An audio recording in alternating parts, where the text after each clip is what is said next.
Olá, sejam muito bem-vindos a mais um episódio do podcast First Things First. Eu sou Juliana Scarpa, CEO da First Falcone, e nesse espaço vamos conversar sobre as competências essenciais para se construir empresas infinitas na era digital. Tudo isto com a presença de convidados cheios de histórias para contar.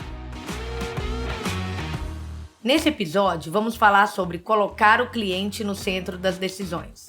O nosso convidado é pioneiro da internet na América Latina, ainda nos anos 80.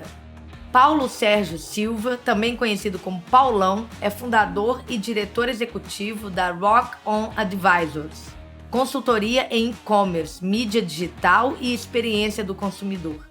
Ele é também palestrante e membro independente de vários conselhos.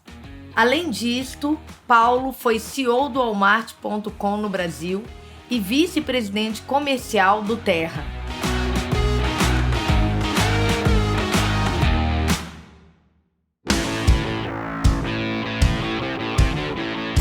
Paulo, é um prazer te ter aqui. A gente queria ouvir um pouco mais sobre você, sua trajetória, suas histórias, como que tudo isso se conecta ao tema desse episódio, o cliente no centro das decisões. Eu sou publicitário.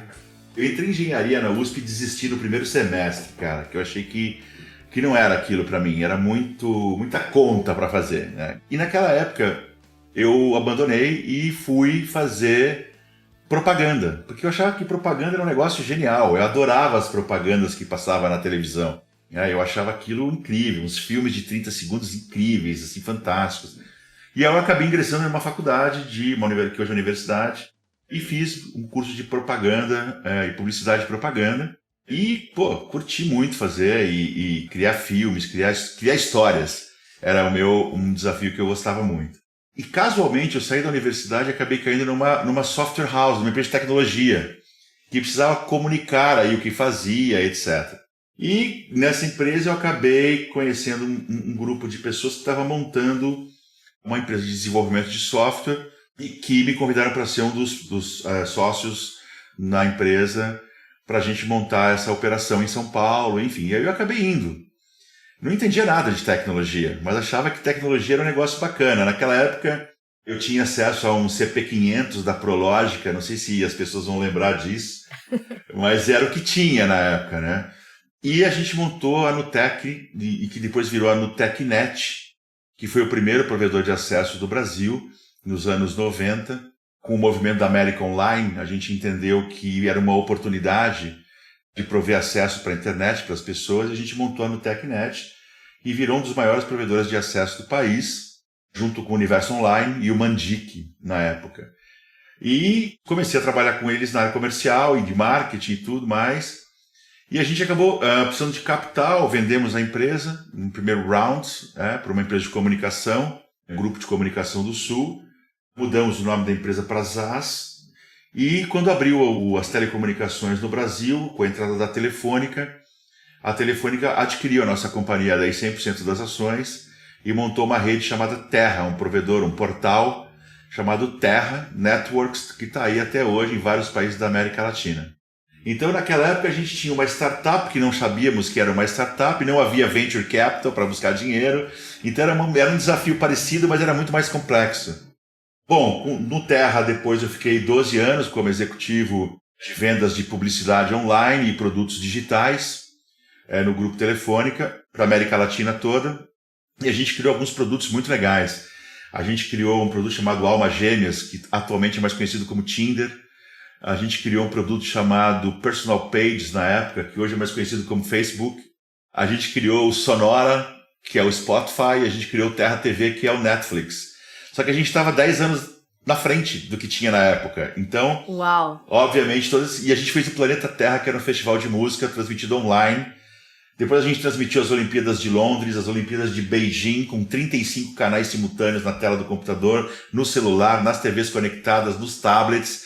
Então, enquanto a gente tinha a TV a cabo com 5 canais e a pessoa precisava ficar zapeando, a gente colocava 32 telas com 32 esportes ao vivo simultaneamente, aonde o cara quisesse ver. Então era super disruptivo na época e foi muito bem sucedida essa trajetória. Depois de 11, 12 anos eu resolvi sair, fui operar o Walmart.com no Brasil como CEO da operação para implementar essa empresa, que era uma empresa com corporate venture capital, não tinha correlação de gestão nem de financiamento das lojas aqui no Brasil, e a gente fez a terceira maior audiência, 4 mil sellers, 5 milhões de SKUs, e aí a gente, na trajetória depois de 5, 6 anos ali, a gente fez a fusão das duas operações para que a empresa pudesse vender o Walmart aqui no Brasil para o grupo de Private Equity, uma companhia de Private Equity. E aí eu saí, já estava pensando em ser conselheiro, e aí agora eu estou numa trajetória de consultor, né, em teoria, e estou em 4 conselhos de administração nos últimos 3 anos, 3, 4 anos. Esse é um pouco da minha trajetória, enfim, gosto muito de tecnologia, sou super conectado, enfim, é isso. Paulo, trazendo o tema desse episódio para a nossa conversa, o que significa na prática ter o cliente no centro das decisões? A gente vem ouvindo muito recentemente mais sobre esse assunto, né? Virou meio que um mantra nas empresas, o cliente no centro. E eu acho que isso sempre teve, na realidade, ao longo das últimas décadas. A questão é que as companhias não prestavam atenção nesse consumidor, né? A gente sempre teve a sensação de que a gente sabe inventar coisas que o consumidor quer e ele não sabe que ele quer. Eu acho que em alguns casos é verdade. Quando você está criando inovação, certamente isso é uma verdade, né? As pessoas não sabiam que elas queriam, por exemplo, uma loja de aplicativos, porque nunca ninguém tinha dito para elas que existiria uma loja de aplicativos. Mas quando você faz alimento, quando você faz roupa, quando você faz sapato, eu acho que super dá para perguntar para o consumidor o que ele está a fim de botar no pé, dado que as pessoas usam sapato há mais de algumas dúzias de séculos aí. Então, eu acho que essa mentalidade ela está começando a ficar mais enraizada, e mais do que isso, eu acho que com o advento da tecnologia, de dar mais poder para o consumidor, através de conectividade, smartphones, devices de mais diversas ordens, esse consumidor ficou muito mais exigente mesmo. Ele entendeu que o papel dele é muito mais importante do que simplesmente comprar coisas que os caras acham que eu preciso comprar. Então ficou uma briga muito importante, né, cara? Porque se você pegar toda a indústria, seja ela de comunicação, seja ela de bens de consumo, de serviço, etc., o consumidor agora tem o poder de decidir, de falar o que ele quer. Só que todo o arcabouço das empresas e do mercado foi criado para que o consumidor não falasse nada. Ou, no máximo, mandasse uma carta para o saque e, mais recentemente, falasse com televendas, ou com o telemarketing, ou com o saque. E o tempo de resposta das organizações hoje é, no mínimo, medíocre em relação ao consumidor, que está muito rápido. Então, acho que colocar esse mantra na organização, né, na missão, aquela coisa toda, é super importante, mas o duro é fazer certo. É fazer de verdade isso, né? E para isso rola uma mudança cultural gigantesca. Eu acho que o que eu tenho vivido hoje, nos meus momentos, é muito mais ajudar as pessoas a mudar o mindset, a mudar a cultura, a mudar o modelo de pensar, do que propriamente ter o consumidor apenas no centro. Como é que eu penso diferente? Mas é um tema que para mim veio para ficar e, sinceramente, eu acho que quem não acompanhar o consumidor está fora, mesmo, do mercado, não em longo tempo, eu diria que em curto espaço de tempo. E quando que você enxerga que uma empresa tem verdadeiramente o cliente no centro, que ela toma decisões de maneira objetiva, de fora para dentro, vamos dizer assim? Quais são as premissas, critérios, como é que você enxerga isso? Olha, eu acho que quando você tem hoje uma empresa que tem produtos, né, e cada líder desses produtos consegue entender o que o consumidor quer, mesmo sendo a mesma companhia, porque uma companhia tem vários produtos, e você consegue concatenar com que cada produto converse entre si para atender uma única expectativa de um único consumidor ou cliente, eu acho que você está num excelente caminho para falar em consumidor no centro. Você não consegue mais ter as empresas operando de maneiras verticalizadas, né, com conceitos verticais, de áreas verticais, sendo que o consumidor é um só.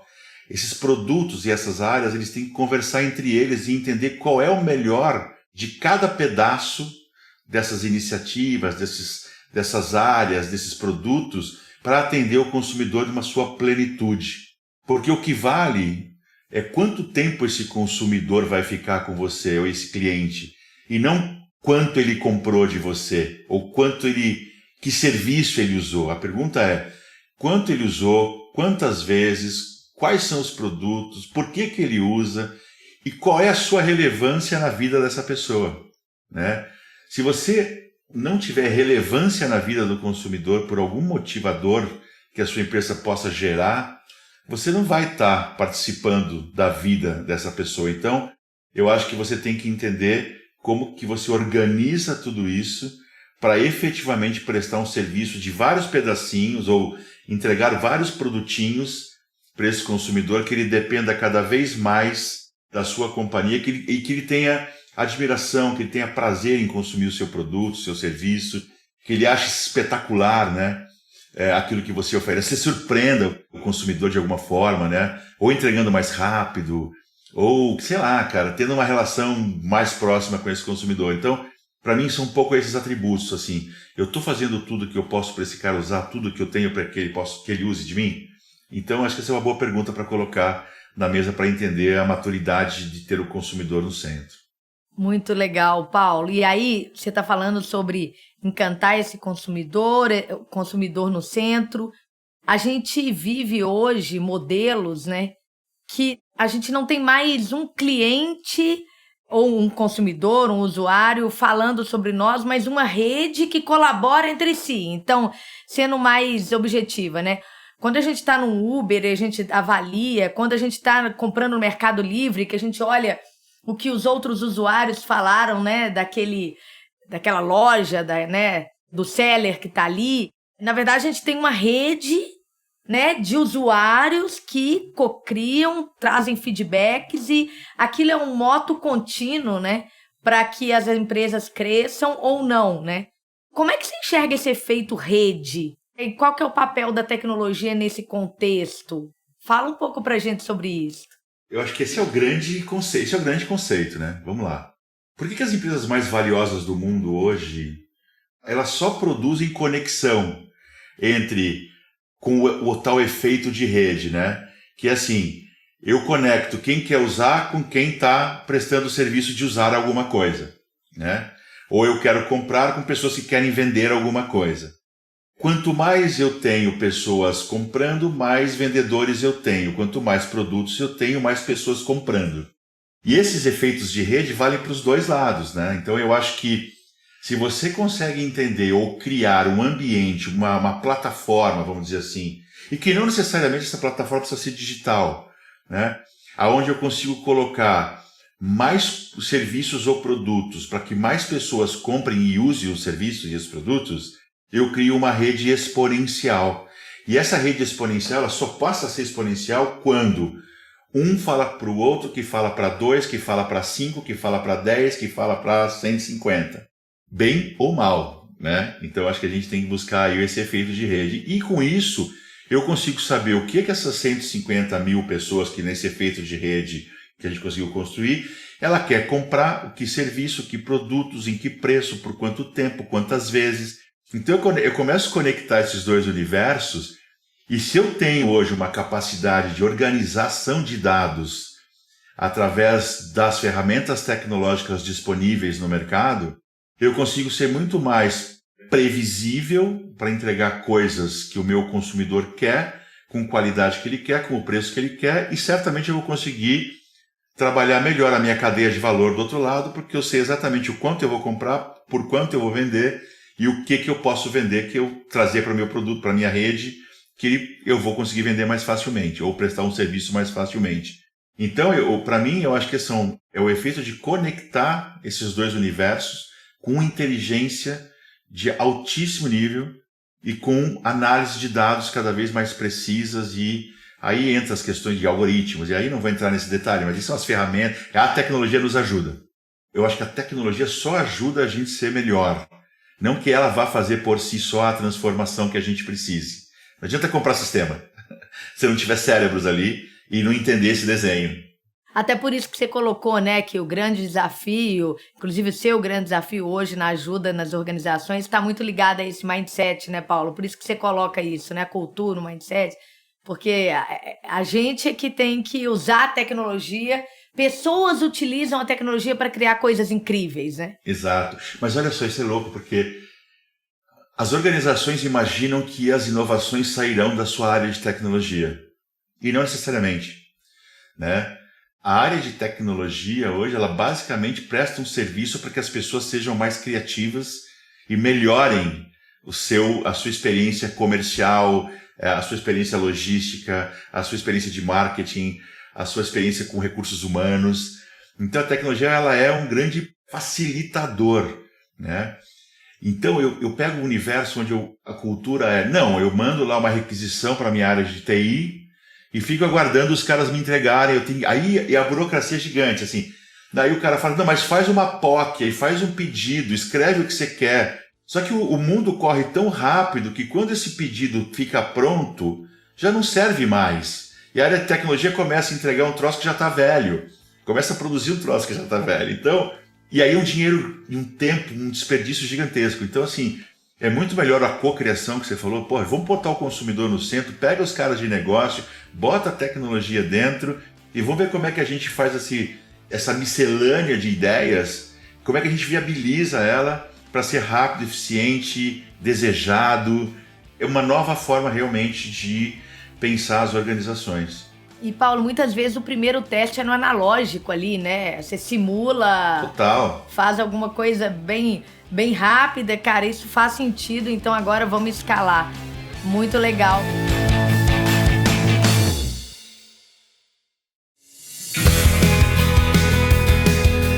E, Paulo, você falou um pouco sobre orientação por dados, né? Para se ter o cliente no centro hoje, é absolutamente necessário ser orientado a dados, né? Não tem outra forma de você falar com muita gente. Não tem. E mais do que isso, né? Dado por si só não é inteligência, né? Você observa que as empresas colecionam muitos dados. E aí, a loucura cada grupo de pessoas dentro das organizações quer interpretar o dado à sua maneira e à sua conveniência. O que me deixa louco é que, assim, o cara olhando para o dado da forma que ele quer olhar o dado, ele está indo muito bem. Então ele vai assim, o meu desempenho do meu departamento é fantástico. Porra, mas o indicador dele é muito ruim. Então ele criou um indicador para mostrar para a empresa que ele é bom pra caramba, né? E não está olhando o resultado do consumidor, não está olhando a satisfação, né, do seu cliente e blá. Então o meu desespero é assim, eu estava ontem numa call, cara, que o cara lá do supply dizia o seguinte, não, nosso nível de serviço é espetacular, mas de acordo com a interpretação do KPI dele, que não tem nada a ver com o KPI que o consumidor está afim, entendeu? Então não adianta ter dado. Dado por si só não dá, porque assim, os consumidores hoje, os clientes, eles deixam dado nas redes sociais, nos buscadores, nos tocadores de players, em todo lugar. Então, eu acho que a gente tem que pegar, e o desafio é esse profissional, esse grupo de profissionais, ou treinar esse tipo de profissional, ou criar esses profissionais nas companhias, de poder usar uma outra palavra jargão agora, que é o tal cientista de dado. Mas para mim, eu acho que as organizações dos próximos 5 anos, elas vão ter muito, em cada área, as pessoas têm que ser cientistas de dados das suas próprias áreas. Perfeito. Dos seus próprios desafios, né? Eu costumo brincar que, assim, dado que todas as empresas serão de tecnologia, independentemente do produto que você venda, você tem que ter caras que consigam entender de tecnologia e de dados. Porque não adianta você falar assim, não, eu sou do comercial. Putz, você é do comercial, que não consegue interpretar um dado, que não tem insights, que não consegue olhar o que está rolando, que não está conectado a 360, você não vai vender nada. Então, você já está morto no final do tempo. Então, eu acho que as empresas têm que se preparar para serem hoje grandes analistas de dados em diversos níveis para criar aquilo que realmente é importante, que é o conhecimento. Perfeito. E ter mais humildade para dizer o seguinte, eu não sei tudo. Então, como é que eu crio ecossistemas? E aí vem outro jargão, né, que falado para chuchu, que assim, como é que eu crio ecossistemas dentro do meu ambiente que eu posso ser mais rápido, mais inteligente, mais eficiente? E isso necessariamente não é compra de tecnologia. Isso é Várias coisas que você pode fazer. Inclusive modelo de negócio, né, Paulo? É claro, e aí vem outro desafio. Você fala de mindset, aí vem outro desafio. Que é como é que você convence o CEO da companhia, que é hoje driveado para entregar resultado de curtíssimo prazo, num ambiente global desafiador de resultados, e você chega pro cara e fala assim, não, nós vamos agora criar o ecossistema, que é um puta negócio etéreo. E aí o cara fica, é aí que entra realmente a diferença do dado, de você mostrar com mais propriedade porque tem muita gente que não consegue funcionar se não for uma explicação técnica, robusta, né, bit por bit, não consegue reagir muito bem com essa coisa da incerteza, do não sei o que vai dar, vamos testar, vamos olhar, quem sabe vamos fazer. Não, se não tiver o business case, o cara não consegue, trava. E nós estamos vivendo num mundo que talvez o business case não funcione mais, porque ele é sempre feito baseado no passado. Perfeito. Então não adianta você olhar o que você foi os últimos 3 anos para fazer o painel dos próximos 3, está morto. Então, olha, é divertido, mas é desafiador fazer essas provocações. Você falou uma coisa, é super divertido mesmo, porque as possibilidades aumentam muito. O uso da tecnologia, esses modelos de negócio, eles tornam de fato possível ser exponencial, ter impacto global, mas é dentro de... A gente precisa desenvolver competências que não fomos preparados para, né? A First nasce disso, inclusive, né? Quando a gente enxerga que as competências que vão nos levar de agora para frente são outras e que o modelo de educação e o nosso modelo de formação não nos preparou para, né? Então, inclusive, é esse o nosso desafio. É muito divertido, mas, de fato, muito desafiador. O que acontece, né, cara? Para pensar. O mundo foi feito... Nós estamos vivendo num mundo ainda industrial. Porque por que o seu filho entra na escola às 7? Para você poder chegar no trabalho às 8. Né? E por que todo mundo tem que almoçar do meio-dia às 2? Porque tem que parar a prensa de alguma coisa, porque daí para. E daí volta e vai até às 5, por quê? Porque todo mundo volta a fazer a mesma coisa. Só que agora as conexões não são lineares. Então, qual que é a loucura na minha cabeça? Como que você pega um grupo de caras que foi treinado linearmente, numa espécie de linha de produção, e olha, não estou falando de uma indústria, de um setor, são todas começam no mesmo horário, param no mesmo horário, entendeu? Inclusive as de tecnologia, né? Porra! E aí você tem outra coisa, e por isso que os restaurantes por quilo abrem da meio-dia às 3 da tarde. Então, o mundo ele vai ser muito mais, eu diria assim, mais capilar, né? Então você vai ter que estar disponível talvez 24/7, mas não todos os 24, nem os 7. Talvez você tenha que trabalhar em momentos do sábado na praia, mas se você está na praia não tem problema mais, porque você está online, então você tem que mudar o chip. E aí tem uma outra coisa que para mim é louco, que é que a pandemia mudou muito, ainda bem graças a esse movimento, né? As pessoas não precisam estar no mesmo lugar todo o tempo para mostrar que está lá operando e trabalhando. Então, essa é uma outra coisa, que você vai trabalhar com pessoas que você nunca viu. E vai ser assim, e ponto. Então, como que se organiza tudo isso, né? Eu acho que é o grande desafio que a gente tem pela frente. Ô Paulo, você falou um pouco do futuro do trabalho aí, né? Então, eu ia te perguntar sobre isso, eu vou antecipar. Como é que você enxerga esse futuro do trabalho? Você já falou um pouco, né, sobre capilaridade. Você tem alguma ideia sobre a relação entre pessoas e empresas? Tem alguma coisa a mais que você queira dividir? Então, eu acho que é assim, ó, cara. Eu até pensei em montar um sistema, mas que é assim. Eu preciso de tantos dinheiros no final do mês, certo? Então, se eu preciso desse volume de grana para viver, da forma que eu quero viver, eu posso trabalhar talvez um pouco para cada coisa. Eu não preciso trabalhar para uma pessoa só, né? Ou para um grupo só, ou para uma empresa só. Então, eu conseguiria, por exemplo, ter meus dias assim, só que eu quero trabalhar quinta a domingo, porque segunda a terça eu quero fazer outra coisa. Então, você monta o seu schedule e fala assim, eu vou trabalhar um pouco no Uber e eu vou trabalhar depois, eu vou empacotar produtos no CD, não sei de quem.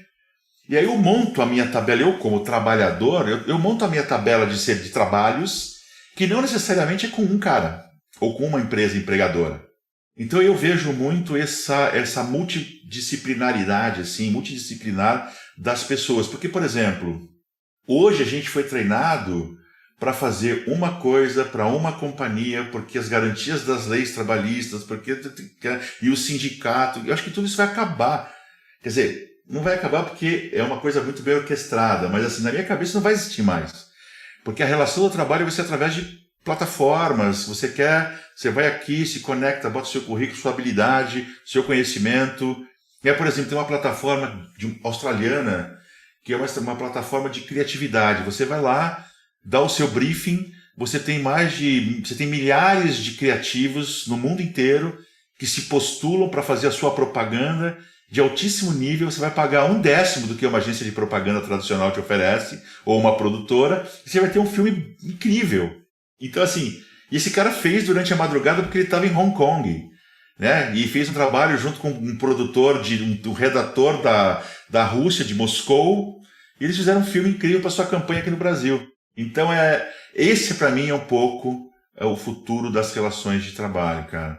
Não vai ter mais essa coisa de eu acordo. E outra coisa que eu acho também, essa geração mais nova, eles não têm a menor pretensão de entrar na empresa como trainee e virar o CEO, porque é uma trajetória de 25 anos.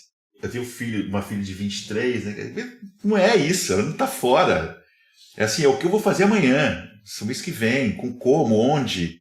Então eu acho que assim, a gente tem um desafio muito grande, as companhias, de se organizarem diferentemente para isso.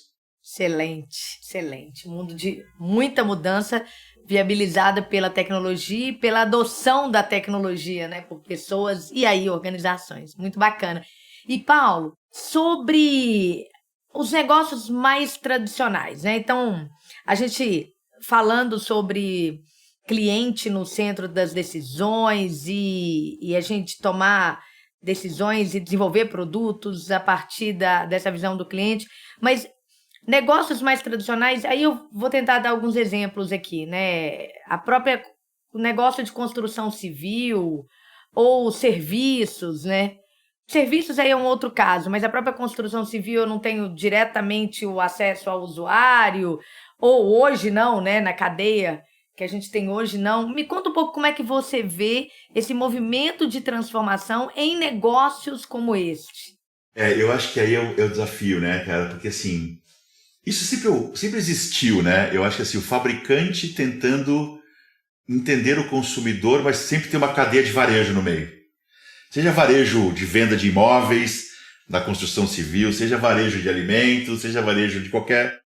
Então, eu acho que essa queda de braço, e o pior, né? A indústria ela voa mais às cegas, eu vou te dizer assim, porque ela imagina que ela vai fazer um produto ou um apartamento XYZ, por estatística, né? E que vai vender bastante, porque é assim que vende, se ela contratar uma boa rede de revenda de imobiliária, que vai vender, enfim. Eu acho que a grande mudança agora é que o próprio consumidor e as relações que nós estávamos discutindo até agora, você pode estabelecer um contato direto com o consumidor, mesmo sendo o fabricante de alguma coisa, mesmo construindo um imóvel, né? Então hoje você acaba vendo que, por exemplo, os anúncios de um apartamento, olhando essa tua questão do mercado de construção civil, você já tem um QR Code lá que você se conecta direto com a construtora, né? Você tem hoje, por exemplo, vai comprar um automóvel, você já faz as especificações no site do automóvel e você usa a rede de concessionárias simplesmente para ir lá retirar o carro. O cara virou ele atrapalha mais do que ele ajuda, né? O revendedor, porque você precisa dele? Não precisaria mais. Se você pode estabelecer essas conexões diretamente. Então o que eu vejo é, cada vez mais nós vamos ter o consumidor se relacionando com o fabricante, com o produtor, porque a tecnologia e a inovação ela cortou esse caminho. Ela está tirando gradativamente o intermediário do processo. As primeiras indústrias que perderam isso, eu acho que tem aí, né? Você tem o e-commerce, o comércio eletrônico, quer dizer, ele simplesmente tirou as lojas físicas, ou está tirando, ou tenta tirar do meio do caminho. Rapidamente o varejo reagiu e entendeu que a loja é um ativo importantíssimo para ele se relacionar virtualmente também. Então eu acho que esse é um grande movimento. Você pega a construção civil, porque eu não preciso mais, cara, da imobiliária para comprar, nem para alugar. Pega o quinto andar. Quinto andar, voa, a Loft, esses exemplos, né? Esses caras passaram a comprar o imóvel e revender. eles passaram a reformar o imóvel e revender. Então você está diminuindo a cadeia, de novo, plataforma no meio. Então eu sinto que assim, a cadeia de valor ela vai encurtar. A questão no seu segmento é só entender quando e como e se você pode ser o protagonista disso ou não. Né? Porque a gente às vezes fica preocupado muito com o nosso concorrente hoje, né, que a gente conhece, mas o que está mudando mesmo são os concorrentes que a gente não conhece e que não são mapeados e que vêm de uma forma abrupta e cresce exponencialmente quando você vê que está fora. Então eu acho que tem sim que se preocupar com essa diminuição da cadeia de valor, né, junto ao consumidor. Porque a gente não vai precisar mais de tantos layers para se relacionar comercialmente. Legal. E muitas vezes essa concorrência vem de outro segmento, né, Paulo? Você está disruptando o seu negócio através de um atendimento da mesma necessidade de uma forma completamente diferente. Né? Então, mas sabe o que acontece, cara? Quando você olha o mercado, quando a cadeia de valor é muito grande, você tem muitos intervalos nela, com muita ineficiência. Essas empresas, elas simplesmente estão atacando as ineficiências do mundo tradicional, com mais velocidade, com menos burocracia, com menos regulação, né? Então, se você pegar as fintechs, basicamente elas se desenvolveram muito rapidamente porque elas operaram justamente na ineficiência. Queria um negócio ruim? Manda o comprovante de residência para abrir uma conta. E se eu quiser morar um mês em cada lugar, não vou ter conta no banco? Se não tiver no meu nome o comprovante de residência, como é que eu provo? A outra coisa é assim, vai vender o carro, passa no cartório e faz o reconhecimento da firma. No mundo do blockchain, não, vamos lá. Você manda o cara reconhecer a firma. Então esses caras vão acabar. É isso que eu quero dizer. E os caras que estão acabando com essa cadeia, justamente as pessoas que entendem o problema, que querem facilitar a vida das pessoas, eles atacam esse problema específico. Então, se você pegar hoje as fintechs é um enxame de pequenas empresas atacando o grosso da margem de lucratividade dos grandes bancos tradicionais. Então o cara fala assim, eu vou dar crédito. Ah, crédito é de uma boa margem de lucro? Dá, então vamos dar crédito, vamos facilitar a vida do cara. E aparecem 50 empresas de crédito diferentes. Uma delas vai dar certo. Então eu acho que assim, eu recomendaria que as empresas olhassem a sua cadeia de valor, seja ela qual for, e olhem as ineficiências que existem, e certamente nessas ineficiências vão aparecer companhias menores, mais rápidas, mais tecnológicas que vão resolver esse problema. E quando você tentar reagir, acho que já é tarde. Então acho que o desafio deixa eu olhar a minha cadeia de valor, como é que eu melhoro ela, para eu mesmo disruptar o meu próprio negócio.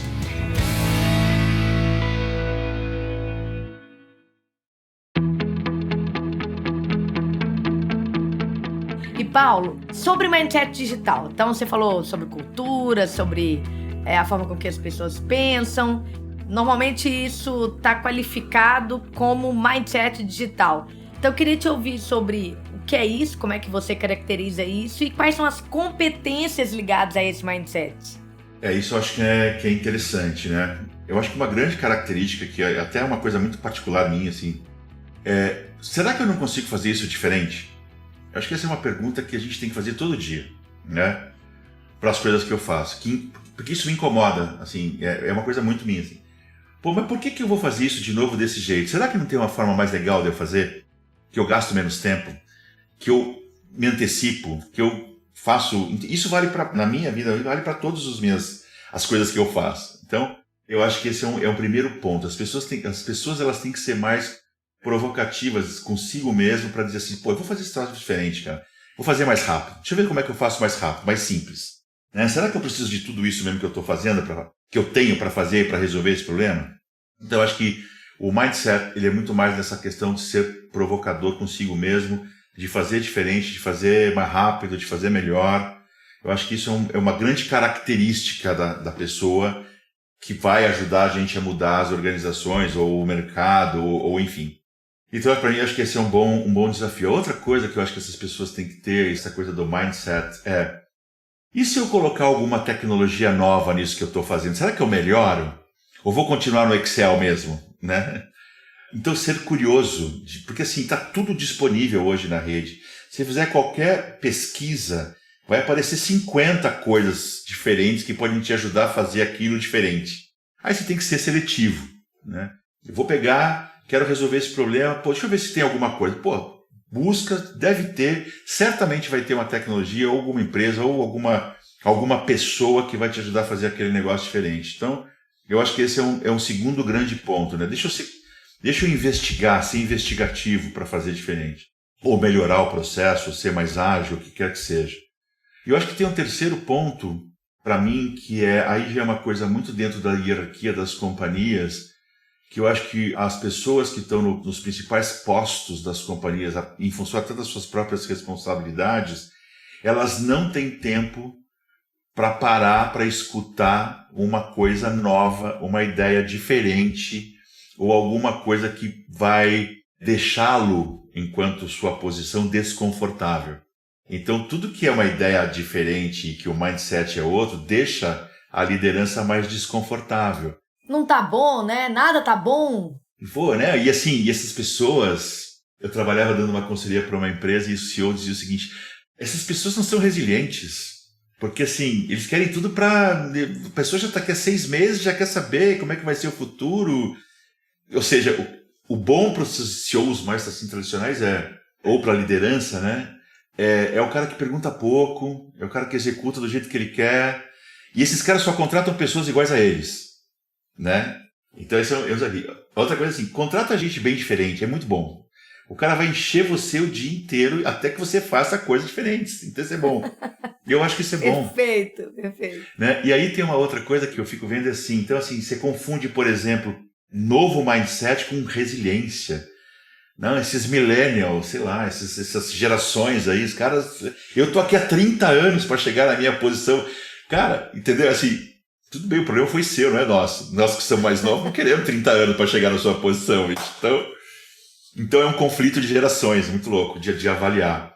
Então eu acho que tem aí essa coisa do mindset também vai muito da liderança. Eu fico dando o exemplo do Bob Esponja, né? Você imagina o cara lá, o super top produtor... Chega lá um rapaz estagiário e fala: tive uma ideia, vou botar uma esponja que fala, que mora embaixo do mar, que tem uma estrela do mar que é amiga dele. O cara fala: moleque, para de encher o saco, isso aí não vai dar certo. E virou o que virou, né, cara? Então, assim, eu acho que dar ouvidos a ideias diferentes faz muito sentido. Muito bom, Paulo. Tá ligado àquilo que você falou, né? Ou a gente se propõe a mudar, ou lá fora alguém vai passar por cima, né? Vai nos disruptar, né? Eu acho que, sem dúvida. E assim, e ainda bem, né? Ainda bem, quer dizer, eu acho que a gente tem... E um outro fenômeno também que eu acho bacana, que eu tenho, que são as social techs, as empresas de tecnologia para causas sociais, né? E esse, para mim, vai ser um boom que vai mudar o mundo, vai mudar o planeta. Legal. Né? Pô, por que eu jogo comida fora se eu tenho que desmatar mais para plantar mais comida, porque 50% do que eu planto eu jogo fora? Então, pô, será que não tem um jeito de mudar? Então, essas empresas novas nesse setor vão fazer uma diferença brutal para o planeta. Fica de olho.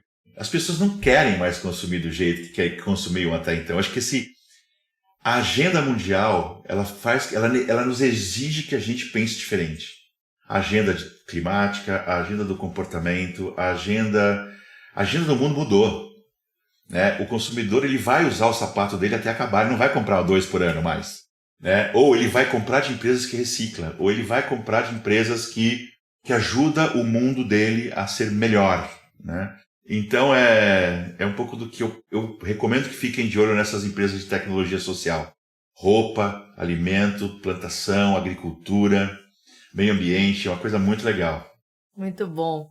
E Paulo, olhando agora para os negócios digitais, né? Olhando para os próximos 2 anos, 5 anos, não sei se 5 anos é muito, então 2. Quais são os desafios que você enxerga assim, de escala, de time, de mercado? Como é que você enxerga esse cenário? Olha, eu acho assim, né? Primeira coisa é que quando a gente pensa em transformação digital e consumidor no centro, a gente acha que tem que contratar pessoas diferentes, assim, eu acho que um penso diferente, que venham desse ambiente. E a gente acaba esquecendo que dentro do nosso próprio ambiente a gente tem muita gente que é assim, parecida. Então eu acho que eu tentaria, com a escassez de mão de obra que existe, eu tentaria inserir os meus colaboradores atuais na agenda de inovação. Formar pessoas. Eu tenho um centro de distribuição, tudo bem, eu vou fazer um curso lá de desenvolvimento em Java. Vou dar lá no CD, acabou o expediente, nós vamos treinar aqui.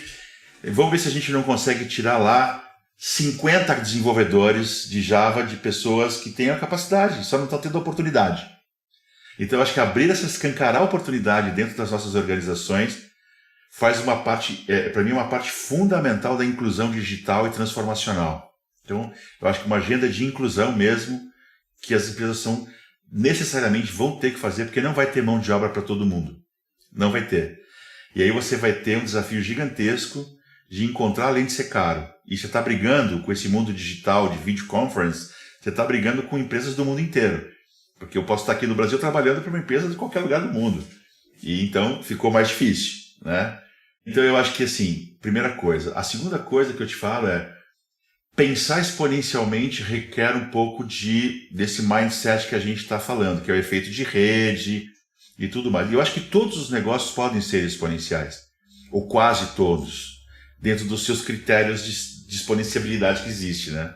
Então, eu acho que, assim, olhando os próximos 2 anos, eu acho que tem uma agenda muito grande de novas oportunidades no mundo tradicional que vão ter que ser surfadas e que a gente vai precisar de muita gente para poder ocupar essas lacunas que vão existir. E eu acho que também uma coisa assim, né? Eu acho que as pessoas que estão hoje responsáveis nas organizações por olhar os perfis, as capabilities dos profissionais, eles têm uma responsabilidade extremamente grande de entender o talento bruto, né? O diamante bruto que eu tenho na companhia, que eu posso transformar ele numa pessoa brilhante se eu der a oportunidade certa.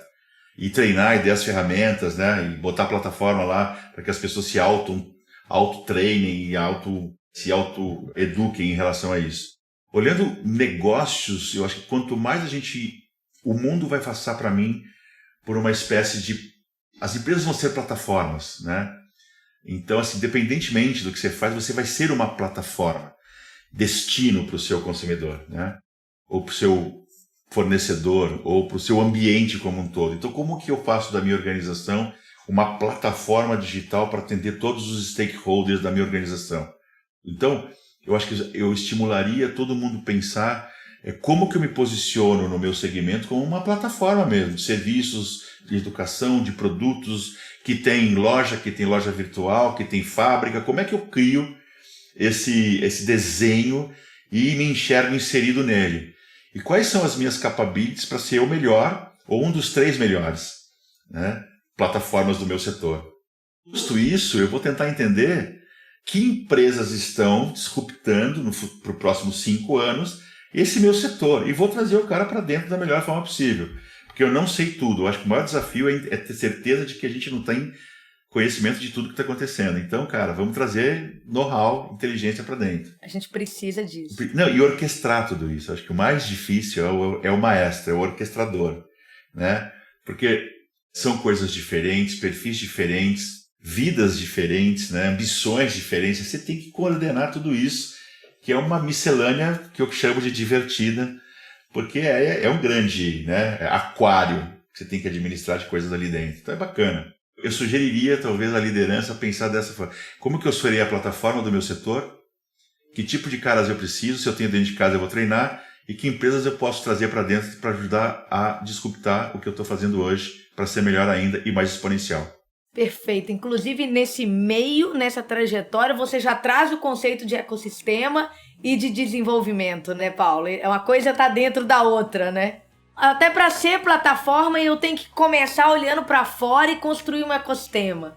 Sim, eu acho que não tem mais alternativa. Essa coisa do cliente fornecedor não existe mais, né? É o teu grupo de coisas que você organiza de uma maneira inteligente para que todo mundo ganhe. Perfeito.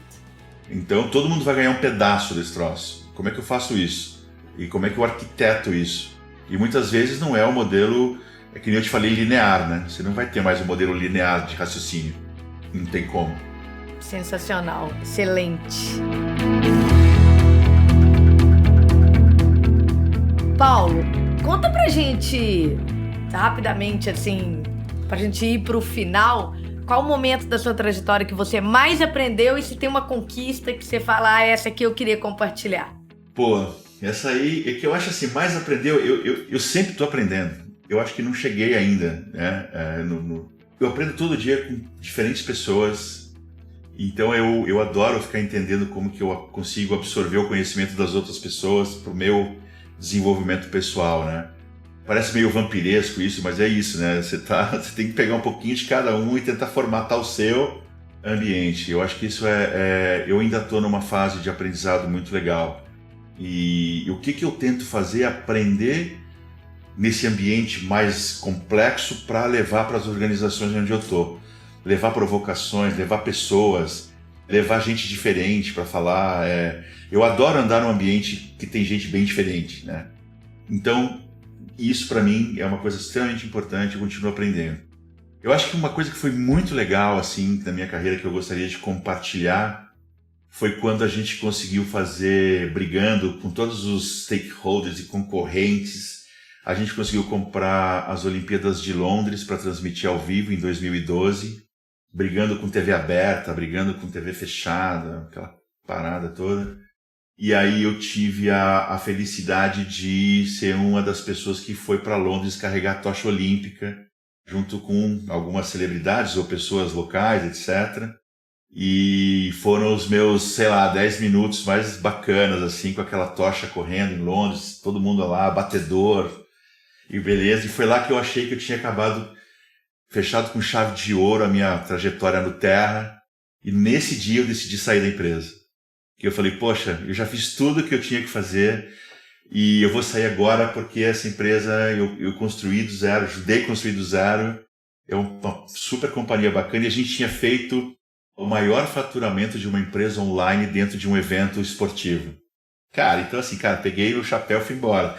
Trouxe a tocha para São Paulo e foi ali. Então acho que foi um momento bastante marcante que contribuiu aí com tudo aquilo que a gente fez e conquistou e batalhou e trabalhou e errou e acertou. Então foi uma coisa que eu acho que esse é legal de compartilhar, porque foi bastante emocionante assim para mim como profissional e acho que foi também uma coisa assim que foi muito bom, deixa eu ir embora agora. Então foi legal. Tipo, deixa eu sair com esse brilho aqui, né? Com esse brilho, exatamente, cara. Porque isso vai me ajudar. Eu tenho certeza que pro próximo passo ia ser... E eu não sabia o que ia fazer. Eu não tinha proposta, eu falei, chega, eu vou fazer outra coisa. Então, foi muito legal. Muito legal, obrigada por compartilhar. E a gente está indo para o final. Tem 2 perguntas aqui clássicas dos nossos episódios. Então, a primeira delas. Qual que é a pergunta que nunca te fizeram e que você gostaria de responder? Essa é muito boa. Eu não sei qual é a pergunta, mas a resposta que eu gostaria de dar é: eu sou espontâneo. Eu acho que a espontaneidade é a melhor marca de uma pessoa. A autenticidade.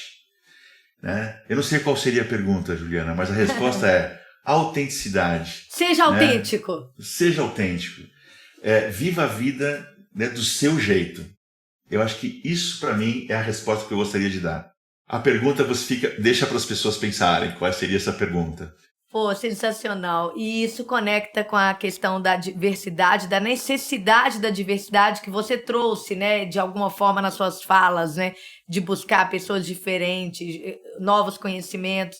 O ser autêntico, né, e um monte de gente autêntico faz coisas incríveis, né, porque eles são únicos, né? Exato. A autenticidade tem a ver com ser único, né? Muito legal. Uma coisa que eu aprendi muito também, né, o fato de eu gostar de música, de eu tocar guitarra, eu sempre tive banda, né, cara? E eu costumo dizer assim, né, gerenciar uma banda é igual gerenciar uma empresa.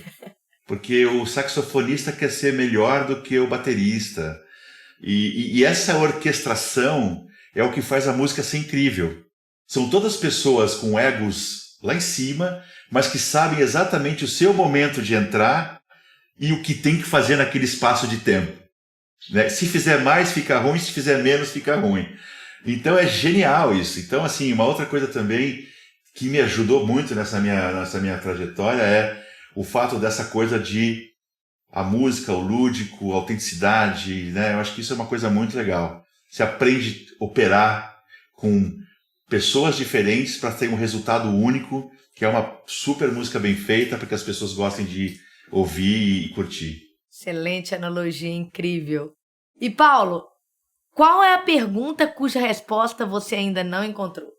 Essa aí eu acho que a pergunta é: para onde vamos? Eu acho que, assim, ultimamente eu tenho uma interrogação muito grande, né? A relação com o mundo que a gente vive poxa, com tudo isso que a gente criou, com todo esse planeta incrível, maravilhoso, pessoas inteligentes, etc. Pô, para onde a gente vai, né? Eu tenho uma interrogação muito grande. Essa pergunta eu gostaria muito de ter a resposta, mas acho que nós não vamos ter. Para onde a gente vai? Eita, essa daí tá danada mesmo, hein? Essa tá grande danada. Pergunta. Grande pergunta. Não, eu acho que mais do que isso, assim, o que eu posso fazer para contribuir para ir para um lugar legal, né? Eu acho que é isso que é o desafio. Para que esse lugar seja bom, para esse lugar que eu não sei onde seja bom. Exato. Legal. Paulo, super obrigado. E pra gente encerrar, tem algum recado, alguma coisa mais que você gostaria de falar para quem tá nos ouvindo? Eu agradeço, foi super legal esse papo, essa iniciativa de vocês é maravilhosa, tomara que ajude as companhias mesmo, torcendo aqui. E eu acho que o recado, a mensagem que eu gostaria de deixar é: não sofram tanto com as mudanças. As pessoas muitas vezes têm uma tendência de sofrer com isso, ficar, né, angustiado, etc. A única certeza que a gente tem é que tudo está mudando e rápido. Então, assim, eu recomendaria tratar isso com leveza, com alegria, felicidade, sem sofrimento. Eu acho que isso ajuda muito a gente a atravessar essas questões, entendeu? E é isso. Acho que seria essa a mensagem.